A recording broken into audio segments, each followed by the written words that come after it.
déjà, quand je suis arrivée, déjà, il m'a confisqué le passeport, la carte séjour, quand il m'a... Voilà. Je n'avais jamais confiance à une femme, je sais pas, je ne le connaissais pas, je n'ai pas sorti avec, c'était pas un mariage d'amour, voilà. Et après, il m'a dit, il faut qu'on fasse les enfants tout de suite. Donc, je ne connaissais rien de Belfort. La première fois que je viens en France, je ne connais personne, je n'avais pas le droit de parler avec personne, juste s'occuper des enfants, et voilà, et j'avais pas le droit de travailler, je connaissais pas les lois, tout ça.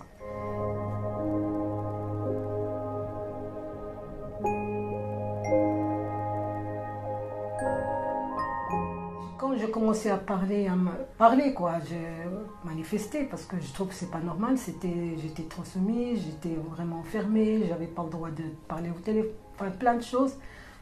Fur et à mesure, je commence à connaître son caractère. Et après, bon, le jour que j'ai commencé à manifester, c'est là qu'il a pris les enfants et les a kidnappés. C'est là, voilà, je me trouve sans ressources parce que je ne travaillais pas. Donc après, c'est quelqu'un qui m'a orienté d'aller voir Solidarité Femmes. Et c'est là qu'ils m'ont hébergée. Après, j'ai commencé à faire des démarches.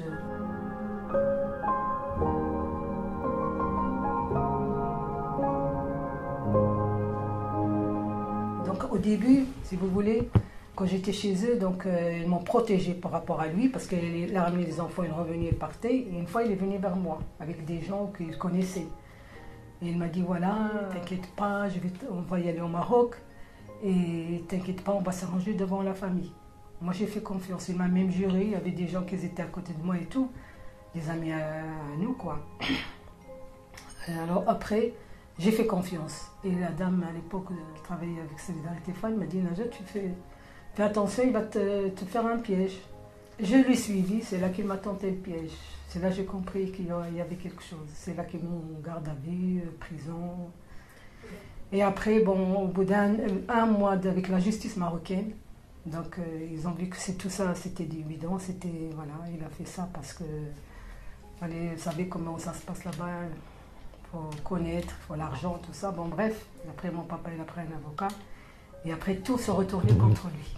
Donc la police marocaine, ils ont été chez lui pour prendre les enfants et prendre mes aïeux qu'il doit me donner mes papiers. Donc j'ai pu récupérer que le dernier, à l'époque il avait 3 ans, et les 2 autres il les a cachés je ne sais pas où. Mon papa il m'a payé le billet d'avion, je suis revenue en France avec le petit.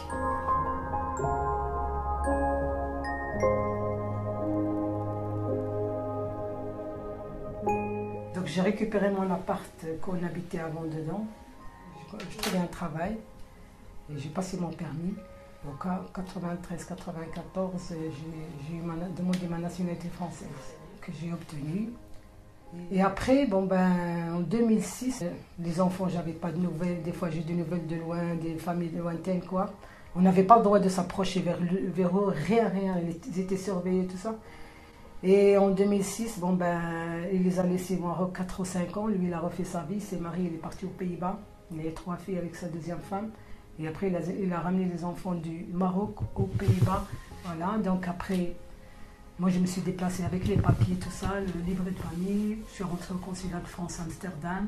J'ai dit, voilà, je suis une mère française. J'ai mes enfants qui étaient kidnappés. J'ai tout montré, les papiers de l'avocat, comme quoi c'est moi qui ai la garde. Et j'ai un fils qui est ici aux Pays-Bas. C'est là qu'il a lui donné le nom. Il m'a dit, voilà, en psychiatrie. Je me suis battue quand même 2 ans.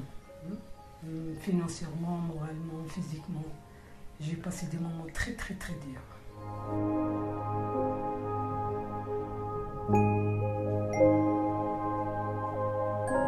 Najat a été orientée par Solidarité Femmes. Donc elle a connu le CIDFF par le biais de Solidarité Femmes, puisque Najat était victime de violences conjugales. Elle a été hébergée chez Solidarité Femmes un certain temps et du coup c'est comme ça qu'elle a connu le CIDF. Alors sa problématique première concernait ses enfants et notamment son fils qui a été enlevé, kidnappé par le père, par son père, qui a été donc au Maroc, puis le papa a amené les enfants aux Pays-Bas et puis Najat a pu récupérer ses enfants. Et Najat nous a rencontrés justement par rapport à la situation administrative de son fils, parce qu'il n'avait pas de titre de séjour. Et du coup, Najat est venue nous rencontrer pour qu'on puisse écrire déjà un courrier à la préfecture. C'était plutôt une aide rédactionnelle pour évoquer la situation de son fils, mais aussi de trouver des solutions pour que son fils puisse obtenir un titre de séjour. C'est lié à la situation conjugale aussi du couple de Najat et de son ex-mari, puisque il a été kidnappé et il a été instrumentalisé, cet enfant, dans le cadre des violences conjugales.